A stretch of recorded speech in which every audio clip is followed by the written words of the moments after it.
வாருங்கள் வரவேற்கிறோம், வாழ்த்துங்கள் வளர்கிறோம், வாழ்க வளமுடன். தருமபுரியிலிருந்து உங்கள் ஜெகன். வீடியோவில் பார்த்தீங்கன்னா ப்ளவுஸோட பேக் சைடு இது வந்து பார்த்தீங்கன்னா லைனிங் துணி ஜாயின் பண்ணி கீழ் பக்கம் மடித்து வந்து தையல் வந்து போட்டிருக்கிறேன். ஃப்ரண்ட்டும் வந்து பார்த்தீங்கன்னா லைனிங் துணி ஜாயின் பண்ணிட்டு கப் டாட்லாம் வந்து பிடிச்சிட்டேன். இதில் வந்து பார்த்தீங்கன்னா பேக்கு ஃப்ரண்ட் ரெண்டு மட்டும் தான் கட் பண்ணேன். கட் பண்ணது போக மிச்சம் இருக்கக்கூடிய துணி வந்து பார்த்தீங்கன்னா இதுதான். பார்த்தீங்கன்னாவே தெரியும், பேக் சைடு ஃப்ரண்ட் வந்து பார்த்தீங்கன்னா கிராஸ் வந்து நான் வந்து கட் பண்ணியிருக்கிறேன். இன்னும் கை வந்து நான் வந்து கட் பண்ண கிடையாது. பார்டர் பார்த்தீங்கன்னா ரொம்ப பெருசாக இருக்குது. இப்போ இந்த பார்டர் வந்து பார்த்தீங்கன்னா சின்னதாக வைக்கணும். அதனால் வந்து பார்த்தீங்கன்னா இப்போ கையும் வந்து பார்டர் சின்னதாக வைக்கணும். அதேமாதிரி பார்த்தீங்கன்னா மிச்சம் இருக்கக்கூடிய பார்டர் வந்து பார்த்தீங்கன்னா ப்ளவுஸோட பேக் சைடு வந்து நெக் டிசைனுக்கு வந்து நம்ம வந்து கட் பண்ணி எடுக்கணும். இப்போ என்ன பண்ணலான்னு பார்த்தீங்கன்னா இந்த கரைப்பகுதி எவ்வளோ அகலம் இருக்குதோ அந்த அளவுக்கு வந்து பார்த்தீங்கன்னா நான் வந்து கட் பண்ணி எடுத்துடுறேன். அதாவது சேரீயில் கட் பண்ண ப்ளவுஸ், அதாவது ரெண்டு பக்கம் வந்து கரை வந்துச்சு. அதை வந்து ரெண்டாக மடித்து போட்டு பேக் சைடும் ஃப்ரண்ட் கிராஸும் வந்து எடுத்துட்டோம். மிச்சம் இருக்கக்கூடிய பார்டரையும் வந்து பார்த்திங்கன்னா நம்ம வந்து தனியாக வந்து கட் பண்ணி எடுத்துட்டோம். இன்னும் வந்து பார்த்திங்கன்னா கைக்கும் நம்ம வந்து கட் பண்ணல, பட்டி துணிக்கும் நம்ம வந்து கட் பண்ணல. அது ரெண்டுமே வந்து பார்த்திங்கன்னா நம்ம இதில் வந்து எடுக்கணும். இப்போ பார்த்திங்கன்னா பார்டர் கட் பண்ணது போக மிச்சம் இருக்கக்கூடிய கிளாத் வந்து பார்த்திங்கன்னா இதுதான்.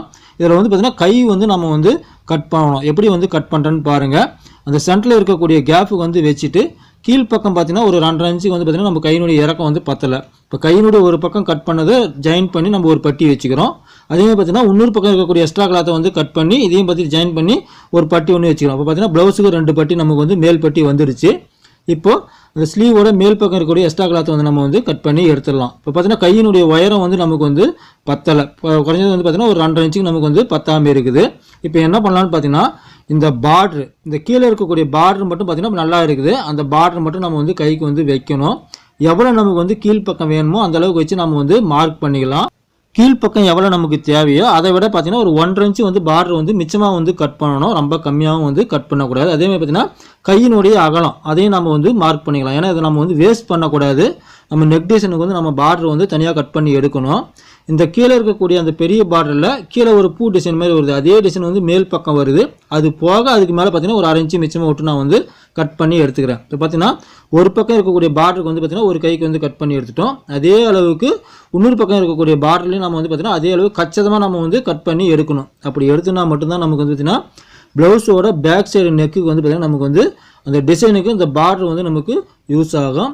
இப்போ பார்த்தீங்கன்னா இந்த சேரீயில் கட் பண்ண பார்டரு கைப்பகுதி போக மிச்சம் எவ்வளோ இருக்குன்னு பாருங்கள். நல்லா தாராளமாகவே இருக்குது. இதை வச்சு நம்ம வந்து ஒரு நெக் டிசைன் ஒன்று தைக்க போகிறோம். அடுத்த வீடியோவில் நம்ம வந்து பார்க்கலாம். இப்போ இந்த பார்டரை இந்த ஸ்லீவில் வச்சு நம்ம வந்து தைக்க போகிறோம். எப்படி தைக்கிறோம் அப்படின்றத பாருங்கள். ஃபஸ்ட்டு லைனிங் துணியில் இருக்கக்கூடிய இந்த கீழ்ப்பக்கம் பிசுரை பார்த்தீங்கன்னா ஒரு 1/4 இன்ச்சுக்கு அப்படியே மடித்து வந்து மேல் பக்கம் நகத்தில் கீறி விட்டுக்கிறேன். இப்போ அந்த கீழ்ப்பக்கம் அந்த பார்டரை வச்சு தையல் போடுறேன். அதாவது அந்த பார்டர் கரை இருக்கு இல்லைங்களா, அந்த கரையை அப்படியே மேல் பக்கம் அப்படியே வச்சு தையல் வந்து போடுறேன். லைனிங் துணியை மேல் பக்கமாக மடித்து இந்த பார்டர் கரையை அது மேலே வச்சு அப்படியே ஓரமாக நம்ம வந்து தையல் வந்து போட்டுக்கலாம். இந்த வீடியோ பார்த்தீங்கன்னா முழுக்க வந்து பார்த்தீங்கன்னா பிகினர்ஸுக்காக மட்டும்தான். ஏன்னா சேரீயில் வரக்கூடிய பார்டரை நம்ம கைக்கும் வந்து பயன்படுத்தணும். அதேமாதிரி பார்த்தீங்கன்னா நெக் டிசைனுக்கும் பயன்படுத்தணும். அப்படின்னாக்கா இந்த மெத்தடை நீங்கள் வந்து ஃபாலோ பண்ணலாம். அதுவும் பார்டர் ரொம்ப பெருசாக வருதுன்னா அதை நம்ம எப்படி சின்னது பண்ணுறது அப்படின்றதே நம்ம வந்து இந்த வீடியோவில் வந்து தெரிஞ்சுக்கலாம். இப்போ பார்த்தீங்கன்னா கீழ்ப்பக்கம் வச்சு நான் வந்து தையல் போட்டுட்டேன். இப்போ மேல் பக்கம் இருக்கக்கூடிய கேப்புக்கு வந்து பார்த்தீங்கன்னா ப்ளவுஸ் துணி அதை என்ன பண்ணுறேன்னு பார்த்தீங்கன்னா அந்த கீழ்ப்பக்கம் இருக்கக்கூடிய பார்டரில் மேல் பக்கமாக வச்சு அப்படியே வச்சு நம்ம வந்து ஒரு தையல் ஒன்று போட்டுக்கலாம். எப்படி வச்சு தையல் போடுறோம் அப்படின்றது வீடியோவில் வந்து பாருங்கள். ஏற்கனவே நம்ம வந்து பார்டர் வச்சு தையல் போட்டோம். மேல் பக்கம் பார்த்தீங்கன்னா அந்த பார்டர் வந்து பிசுரோடு தான் இருக்கும். அந்த பிசுரோடு வந்து பார்த்தீங்கன்னா இந்த ப்ளவுஸ் துணியை வச்சு நம்ம வந்து தையல் வந்து போட்டுக்கலாம். நல்லா பார்த்தீங்கன்னா ஒரு 1/2 இன்ச்சுக்கு வந்து தையல் வந்து சேர்த்து போடணும். இப்போ தையல் போட்டு முடிச்சிட்டோம். இப்போ பார்த்தீங்கன்னா இந்த ஜாயிண்ட்டை கீழ்ப்பக்கம் தள்ளி விடணும். அதாவது கரைப்பக்கம் வந்து தள்ளி விட்டுறணும். மேல் பக்கம் தள்ளி விடக்கூடாது. கீழ்ப்பக்கம் தள்ளி விட்டு மேல் பக்கம் திருப்பினீங்கன்னா உங்களுக்கு ஜாயின் பண்ணதே வந்து தெரியாது. பார்த்தீங்கன்னாவே தெரியும், அந்த பார்டர் உங்களுக்கு ஜாயின் பண்ணதே நமக்கு கொஞ்சம் கூட தெரியவே தெரியாது. நல்லா உத்து பார்த்தீங்கன்னா மட்டும்தான் அந்த ஜாயிண்ட் வந்து தெரியும். அதேமாதிரி பார்த்தீங்கன்னா அந்த தையல் போகிறது ஒரே நேராக போடணும். அந்த பார்டரில் பார்த்தீங்கன்னா ஏதாவது ஒரு கோடு ஒன்று கண்டிப்பாக நேராக வரும். அந்த கோட்லேயே வந்து கரெக்டாக வந்து தையல் போட்டுன்னு வந்தாங்கன்னா அந்த ஜாயிண்ட் வந்து நமக்கு மேல் பக்கம் தெரியவே தெரியாது. நம்ம வேணும்னா மேல் பக்கம் பார்டர் ஓரமாகவும் தையல் போட்டுக்கலாம். இல்லை உள் பக்கமே டபுள் தையல் போட்டு நம்ம அயன் பண்ணிவிட்டு கூட நம்ம அப்படியே வந்து நம்ம ப்ளவுஸுக்கு வந்து யூஸ் பண்ணிக்கலாம். இப்படி தான் வந்து பார்த்திங்கன்னா பெருசாக இருக்கக்கூடிய பார்டரை நம்ம வந்து சின்னது பண்ணி கைக்கு வந்து வைக்கலாம். இல்லை சார் அந்த மாதிரி ஜாயின் பண்ணாலும் எனக்கு வந்து அந்த ஜாயிண்ட் வந்து தெரியுது, என்ன சார் பண்ணலாம் அப்படின்னு நினச்சிங்கன்னா கரெக்டாக அந்த ஜாயிண்ட்டு மேலேயே நம்ம வந்து இப்போ டிசைன் ப்ளவுஸ்ன்றதுனால லேஸ் வந்து கரெக்டாக அந்த ஜாயிண்ட்லேயே வந்து ஒரு லேஸ் ஒன்று கொடுக்கும்போது அது நமக்கு வந்து ஜாயிண்ட் வந்து தெரியாது.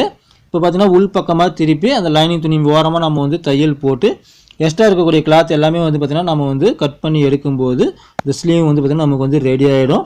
அதே பார்த்திங்கன்னா பட்டி மட்டும் நம்ம வந்து இதுக்கு ஒன்றும் ரெடி பண்ணல. இந்த சைடில் கட் பண்ண அந்த பீஸ் வந்து பார்த்திங்கன்னா 2 பக்கம் இருக்கக்கூடிய பீஸையும் நம்ம ஒவ்வொரு ஜாயிண்ட் போட்டோம்னா பட்டி வந்து நமக்கு வந்து வந்துடும். இப்போ வந்து பார்த்திங்கன்னா பிகினர்ஸுக்கு ஒரு சாரியில் கட் பண்ண ப்ளவுஸுக்கு நம்ம எப்படி வந்து பார்டரையும் சின்னது பண்ணுறது, நெக் டிசைனுக்கும் பார்டர் கட் பண்ணி எடுக்கிறது அப்படின்றத இந்த வீடியோவில் நம்ம வந்து பார்த்தோம். இந்த ட்ரிக்ஸ் வந்து பார்த்திங்கன்னா பிகினர்ஸுக்கு கண்டிப்பாக ஒரு பயனுள்ள ட்ரிக்ஸாக இருக்குன்னு நினைக்கிறேன். இப்போ பாருங்கள் இந்த ஜாயிண்ட்டுக்கு ஒரு லேஸ் ஒன்று நம்ம கோல்டு கலர் லேஸோ இல்லை அந்த ப்ளவுஸுக்கு மேட்ச் ஆகிற மாதிரி லேஸோ வந்து வச்சு தையல் போடும்போது அந்த ஜாயிண்ட்டும் வந்து பார்த்திங்கன்னா நமக்கு வந்து தெரியாது. இந்த வீடியோவில் சொன்ன தையல் குறிப்பு எப்படி இருந்ததுன்னு சொல்லிட்டு இந்த வீடியோக்கில் வந்து கமெண்ட் பண்ணுங்கள். இந்த வீடியோ பிடிச்சிருந்தா லைக் பண்ணுங்கள், ஷேர் பண்ணுங்கள். மறக்காமல் உங்கள் ஜெகன் சேனலை சப்ஸ்கிரைப் பண்ணுங்கள், சப்போர்ட் பண்ணுங்கள். மீண்டும் அடுத்த வீடியோவில் சந்திப்போம்.